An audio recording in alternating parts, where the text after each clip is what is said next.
Navid was a player we had on our scouting network. He was part of the Iran national team setup, so he was in our scouting database. So I actually had seen him play as part of the scouting that we did in the UK. So he was playing for Gillingham at the time, and he did well. He was actually called into the Iran under-21 setup.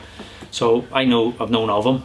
I didn't know him personally, but I knew through my contacts he'd become available. Now his contract was ended at Gillingham, so invited him over to see what he thinks of Glentoran and what we think of him. He's done really well, likes the place, so we agreed terms, and he's going to be here till the end of the season. Talented player, can play in centre midfield, play wide, so he brings another bit of talent that we need. So yeah, happy to have him on board. And as you say, he's got that talent. He seems to be quick. He's got a bit of flair about him. Yeah. Is it something the fans are going to enjoy? Yeah, I mean, it's again, it's only the potential at the minute because they haven't seen him. I think it was the same as Elvio when he came.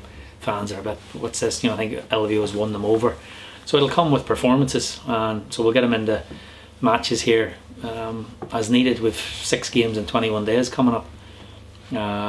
With cup matches, league matches, Friday night matches, so there's an opportunity for a lot of the boys here to get minutes. So Navid, I'm sure, will be one of them, and the good thing about him is he can play multiple positions. Played for Gillingham out on the left hand side, cutting in on his right foot. He's played as a number 8, a number 10, so he's played centrally. So yeah, he gives us something that we probably don't have at the minute. And then tomorrow we'll face Cliftonville. It's been a busy schedule. It's a great chance to bounce back after Saturday. Yeah, it's a disappointing result on Saturday. I think the second half, Crusaders took control of the game, and I think once they got the second and third one, their tails went up, and that always happens in football. I thought if we'd have taken our chances, the game would have been much closer in terms of the scoreline. But as I said before, they deserved the result on the day.